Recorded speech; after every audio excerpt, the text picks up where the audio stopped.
Très rapidement, quelques mots sur le compte, parce que tout a déjà été dit. Évidemment, dans le compte, il y a une rubrique pour faire des comparatifs avec les années précédentes. Quand vous ferez votre compte 2023, vous ne pouvez pas comparer avec le compte 2022, puisque le compte 2022 est à rentrer selon le plan comptable actuel. Donc, ces colonnes avec le comparatif ne sont à remplir qu'à partir du compte 2024. Notez qu'il n'y a plus d'annexes à déposer. Donc, avant, vous déposiez un classeur entier d'annexes à la commune. Ce n'est plus à faire. Vous envoyez simplement votre compte. La région, si elle a des questions, peut revenir vers vous pour nous demander des annexes, mais elles ne sont plus à déposer automatiquement, spontanément. Dans le compte, une nouveauté pour beaucoup d'entre vous, l'inventaire comptable. Pourquoi? Au fond, c'est logique. On est en comptabilité de caisse, je le redis tout le temps. Comptabilité de caisse, donc on compte ce qu'il y a dans la caisse, mais on ne compte pas les réserves. Quand on lit un compte d'établissement, fabrique d'église, la comptabilité de caisse ne permet pas de se faire une idée de la richesse de l'établissement de la fabrique d'église. Je pourrais très bien avoir un compte donc qui gère que les moyens de fonctionnement, qui gère le compte à vue, où il y a 300 € sur le compte, et à côté de ça, l'établissement il est propriétaire de 4 appartements et 3 terrains. Donc rien qu'en lisant le compte, c'est pas suffisant. Donc il faut joindre au compte un état de son patrimoine, la liste de ce dont on est propriétaire et qui n'est pas dans la caisse. Je reprends donc l'annexe numéro 5 que la région nous a donnée. Certains points sont faciles, d'autres sont plus compliqués. Je commence donc page 1 pour les biens mobiliers. Vous prenez là tous les comptes en banque. Également les comptes en banque où seraient pour les fabriques d'église qui en ont des réserves, pour les moyens de fonctionnement, pour les moyens donc privés, les comptes de fondation, les différents fonds de réserve. Quand j'expliquais le budget, qu'il y avait des fonds de réserve qu'on pouvait constituer, c'est là que vous les indiquez. En page 2, tout en haut, là, il y a une petite coquille sur le document qui nous a été transmis. Il est marqué « Autres biens immobiliers ». C'est bien mobilier qu'il faut lire. Là, vous décrivez le nombre de biens mobiliers que vous avez. Ça pose beaucoup de questions. Jusqu'où faut-il rentrer dans les détails? Je pense qu'il y a un indice dans la note que la région nous a transmise. Elle indique qu'une modification d'un inventaire doit se voir en compta. C'est-à-dire que si j'ai quelque chose, comme un objet qui se trouve dans mon inventaire en 2024 et qu'il n'y est plus en 2025, ça doit laisser une trace en comptabilité. Par exemple, j'avais une sono en 2024, je ne l'ai plus en 2025 parce que je l'ai vendue, j'ai une recette en comptabilité. Moi, j'y vois là un critère, c'est-à-dire qu'un objet dont la disparition ne laisserait pas de trace en comptable parce qu'il n'a pas de valeur, pour moi, ne doit pas figurer dans cet inventaire. Ceci sous réserve d'autres précisions que la région nous donnerait dans les années suivantes. Diminution du patrimoine immobilier pendant l'exercice, et donc c'est là que vous attirez l'attention de la région sur le fait, sono, j'ai vendu ma sono pour 3 000 €, c'est là que vous l'indiquez. Bien immobilier, adresse du bien immobilier, ça pose pas de problème, le type, ça pose pas de problème, valeur estimée, ça pose problème. Ça pose problème parce que nous ne sommes pas certains d'entre vous peut-être, mais des experts immobiliers. C'est difficile de donner estimation.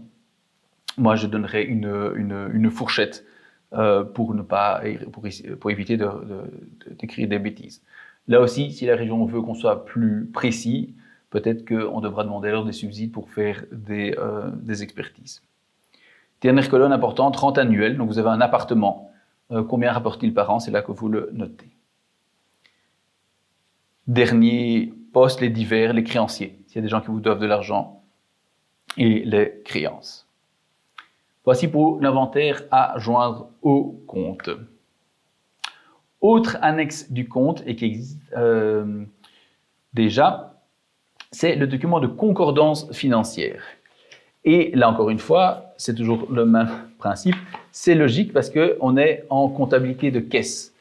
Puisqu'on est en comptabilité de caisse, on compte ce qu'il y a dans la caisse. Donc, à tout moment, le solde du compte, qui sont le forme moderne de nos caisses, doit être égal au solde, enfin de compte en banque, de compte à vue, doit être égal au solde comptable. Si je commence l'année avec 100 € sur mon compte à vue, je gagne 10 €, eh bien j'ai 110 sur le compte à vue, j'ai une rentrée de 10 €, enfin j'ai un solde rentrée de 10 € en comptabilité, plus les 110. Donc à tout moment, solde comptable et solde du compte à vue doivent être les mêmes, enfin doivent être équilibrés, ça doit être le même montant. Attention, je le répète, n'indiquez pas dans ce document de concordance qui existe déjà vos réserves, vos fonds propres. Pour les fabriques d'église qui ont des réserves, elles ne sont pas en comptabilité.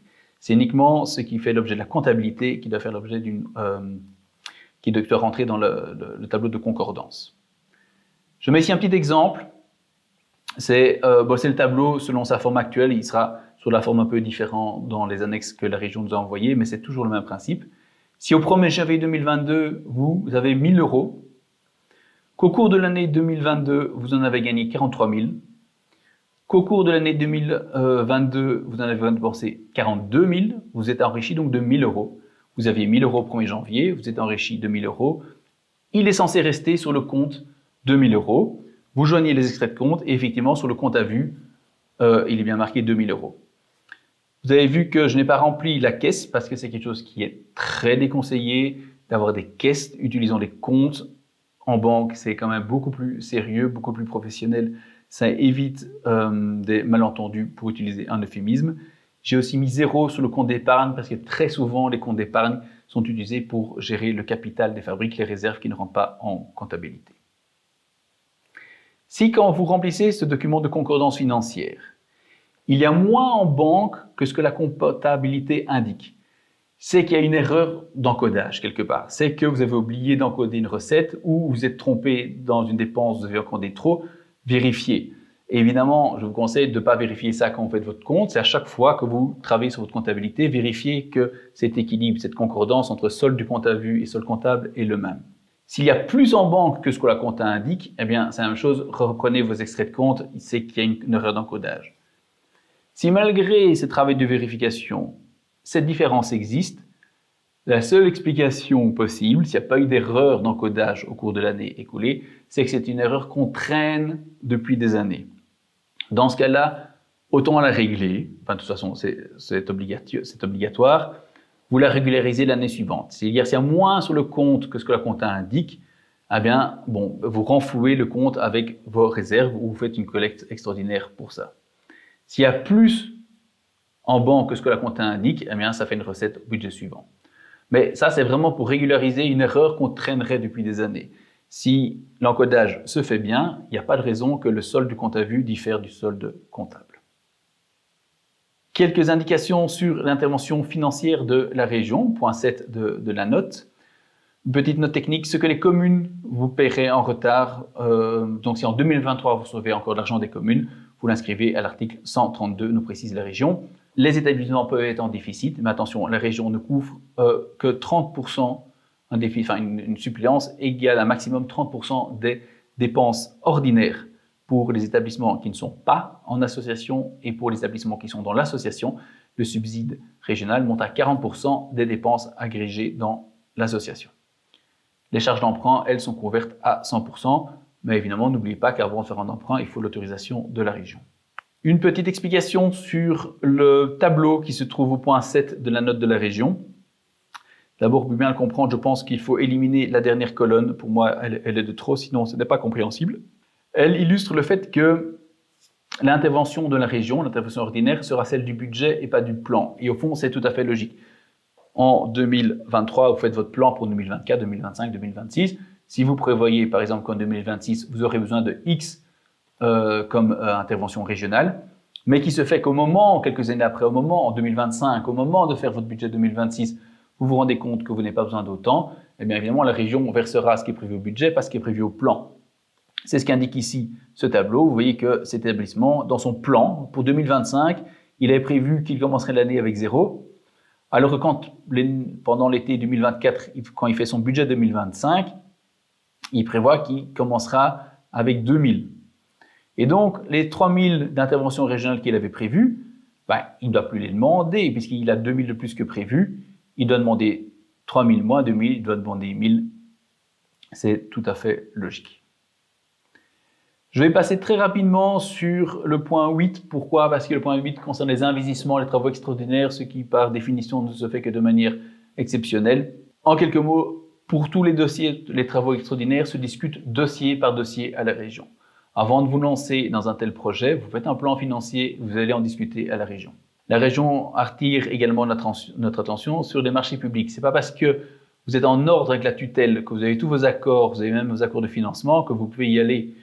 Il y a à côté, il y a toute la législation sur le marché public qui est à respecter. Si jamais vous avez besoin d'aide pour monter ces projets de travaux, pour les travaux extraordinaires, pour les discuter avec les régions, n'hésitez pas à m'interpeller.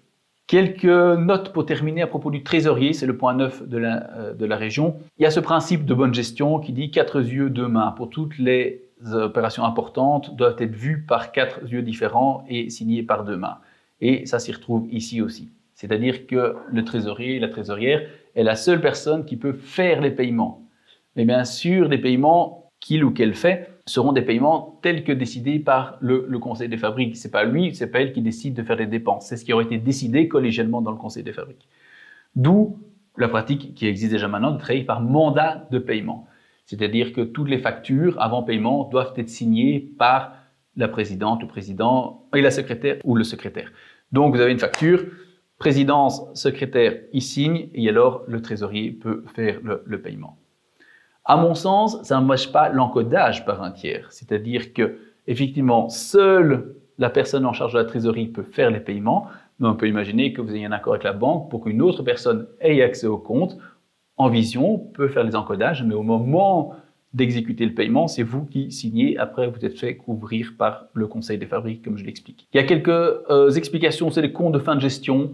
Qu'est-ce qu'un compte de fin de gestion? Quand on change la personne qui s'occupe de la trésorerie, eh bien, la personne qui quitte son poste remet à la personne qui arrive l'ensemble des documents, remet une comptabilité en cours d'année, les paiements éventuellement encore à faire, les sommes éventuellement encore à recevoir. Il y a cette transmission de dossier qui doit être actée, reprise dans un document qu'on appelle le compte de fin de gestion. C'est expliqué dans la note de la région. Un dernier mot sur les responsabilités en cas de déficit de caisse. C'est-à-dire que quand le trésorier quitte sa fonction, s'il y a un trou dans la caisse inexplicable, il engage sa responsabilité. Maintenant, il faut bien voir que quand il y a un trou dans la caisse, comme on est en comptabilité de caisse, je vais l'expliquer, que si à tout moment on vérifie que compte à vue et solde comptable sont les mêmes, il n'est pas possible qu'il y ait un déficit de caisse. C'est pas possible. Donc, si la comptabilité était bien tenue, il n'y aura pas de déficit à la fin. D'où l'importance de très régulièrement et de toute façon de tous les ans c'est obligatoire de vérifier cette concordance. Voilà, moi j'ai fini ici le parcours rapide de la note de la région. Si vous avez des questions, si vous avez des commentaires, n'hésitez pas à me les poser. Je n'ai pas réponse à tout parce qu'évidemment je n'ai encore aucun retour d'expérience, mais je peux centraliser les questions et les soumettre à la région. J'espère que j'ai pu expliquer clairement ces notions. En tout cas, merci pour votre investissement, merci pour ce que vous faites dans tous vos fabriques d'église, vos établissements. Au revoir.